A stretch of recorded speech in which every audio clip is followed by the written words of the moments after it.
আমেরিকার প্রসিদ্ধ একটি ফলের নাম ড্রাগন, যা বর্তমানে আমাদের দেশেও ব্যাপক জনপ্রিয়তা অর্জন করেছে।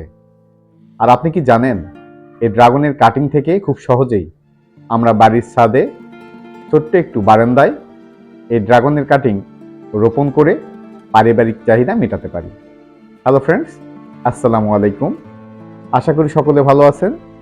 দেশ এবং দেশের বাহিরে যে যেখান থেকে আজকের এই ভিডিও দেখছেন, গ্রিন গার্ডেনিং কেয়ারের পক্ষ থেকে আপনাদের সকলকে জানাই আন্তরিক প্রীতি ও শুভেচ্ছা। ডিয়ার ভিউয়ার্স, আজকের এই ভিডিওতে আমি আপনাদের দেখাবো ড্রাগন গাছের জন্য কোন ধরনের পাত্র নেব, সেই পাত্র আমরা কিভাবে প্রস্তুত করব, কোন ধরনের মাটি ড্রাগন গাছের জন্য উপযুক্ত এবং কিভাবে ড্রাগনের কাটিং রোপণ করতে হয় এ নিয়ে আলোচনা করার চেষ্টা করব। তাই ভিডিওটি অত্যন্ত গুরুত্বপূর্ণ হতে চলেছে। তাই ভিডিওটি স্ক্রিপ্ট বা কেটে কেটে না দেখে শুরু থেকে শেষ পর্যন্ত দেখার অনুরোধ রইল। আর আপনারা যারা আমার এই চ্যানেলে নতুন, পরবর্তীতে গার্ডেনিং বা কৃষি সংক্রান্ত বিভিন্ন ধরনের ভিডিও পেতে হলে চ্যানেলটি সাবস্ক্রাইব করে পাশে থাকা অল নোটিফিকেশন বেলটি অন করে রাখবেন। আর যারা ইতিমধ্যেই আমার এই চ্যানেলের সদস্য হয়েছেন, আপনাদের প্রত্যেককে জানাই অসংখ্য ধন্যবাদ। তো চলুন ভিডিওটি শুরু করা যাক।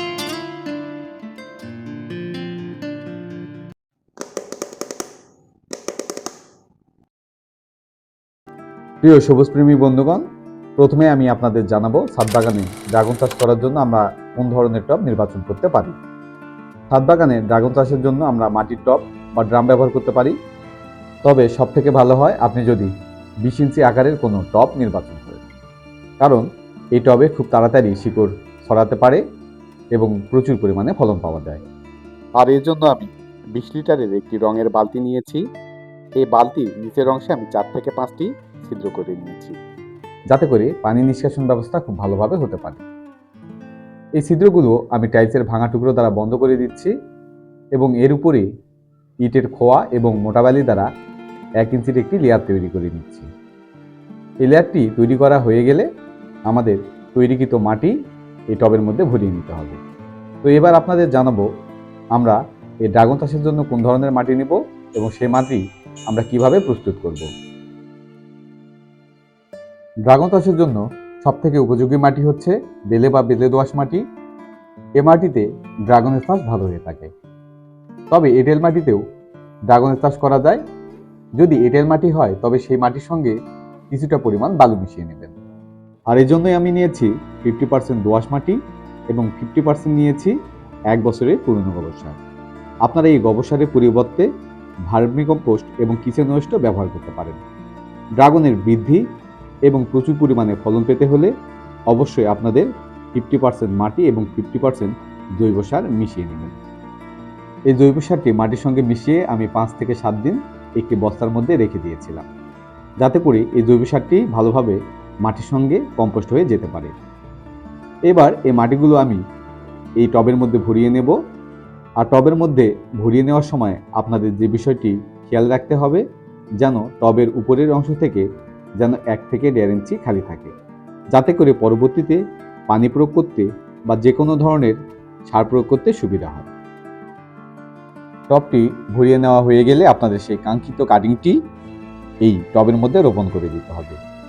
আপনি যদি ছাদ বাগানে প্রথম ড্রাগনের চাষ শুরু করে থাকেন, তাহলে অবশ্যই এই ড্রাগনের কাটিংটি ভালো কোনো নার্সারি থেকে অথবা এমন এক ছাদ বাগানিকে খুঁজবেন যার ছাদ বাগানের ড্রাগন আপনি খেয়েছেন বা ড্রাগন অত্যন্ত মিষ্টি, সেখান থেকে অবশ্যই আপনারা প্রথম কাটিংটি সংগ্রহ করবেন। এটি ধীরে ধীরে আপনি আপনার ছাদ বাগানে বিস্তার লাভ করাতে পারবেন। তবে মনে রাখবেন, ড্রাগনের কাটিংটি আপনারা যে ডাল থেকে বা শাখা থেকে সংগ্রহ করবেন, সেই ডালটি যেন 5 থেকে 6 মাসের পুরনো হয়। আমার ছাদ বাগানে 1 বছর পূর্বে একটি টবে আমি 4 থেকে 5টি ড্রাগনের কাটিং রোপণ করেছিলাম। সেই রোপণকৃত চারা থেকে এবছর প্রায় 8 থেকে 10টি ফল পেয়েছি এবং ফলগুলো আমাকে অনেক মিষ্টি লেগেছে।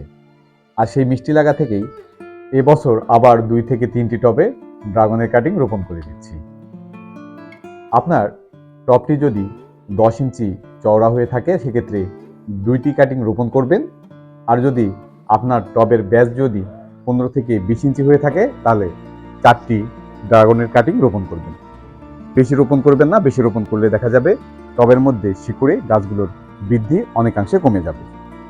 আর এইভাবে ড্রাগনের কাটিং মাটির মধ্যে রোপণ করে দিয়ে তারপর পরিমাণ মতো পানি প্রয়োগ করে দিবেন। তাহলে দেখা যাবে এই ড্রাগনের কাটিং থেকে 10 থেকে 15 দিনের মধ্যেই অসংখ্য নতুন নতুন শাখা বা ব্রাঞ্চ চলে আসবে।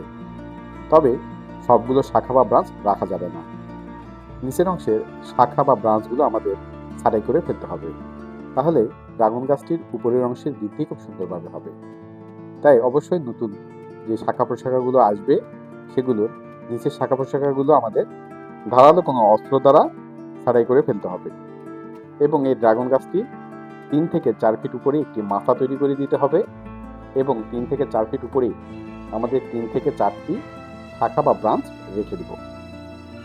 যখন ড্রাগন গাছটির বয়স 3 থেকে 4 মাস হবে, তখন আমাদের এই ড্রাগন গাছের টবের মাটিতে 1 বছরের পুরনো গোবর সার অথবা ভার্মি কম্পোস্ট মাটির সঙ্গে ভালোভাবে মিশিয়ে দিতে হবে।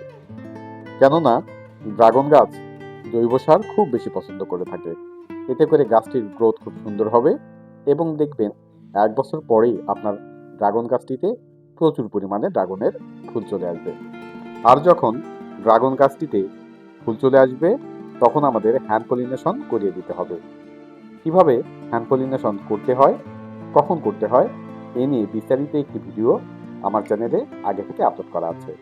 আপনারা যারা ভিডিওটি এখনো দেখেননি, এই ভিডিওর ডিসক্রিপশন বক্সে সেই ভিডিওটির লিঙ্ক দেওয়া থাকবে, সময় করে ভিডিওটি দেখে নেবেন। তো বন্ধুরা, এই ছিল আজকের ভিডিওটি কেমন লেগেছে বা ভিডিও সম্পর্কিত যদি কোনো প্রশ্ন থাকে তাহলে অবশ্যই কমেন্ট বক্সে কমেন্ট করে জানাবেন। ভিডিওটি যদি আপনাদের ভালো লেগে থাকে তাহলে অবশ্যই লাইক ও বেশি বেশি আপনার সোশ্যাল পেজে শেয়ার করে দেবেন, যাতে করে আপনার ফ্যামিলি মেম্বার্স ও অন্যান্য সবুজপ্রেমী বন্ধুগণ উপকৃত হতে পারেন।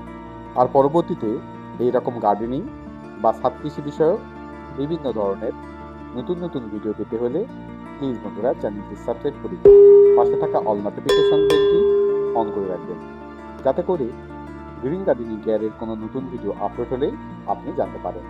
তো দেখা হবে নতুন কোনো এক ভিডিওতে, সেই শুভকামনায় সবাই ভালো থাকবেন, সুস্থ থাকবেন, গ্রিন গার্ডেনিং কেয়ারের পাশে থাকবেন এবং প্রিয় ছাদ বাগানের গাছগুলোর যত্ন নেবেন।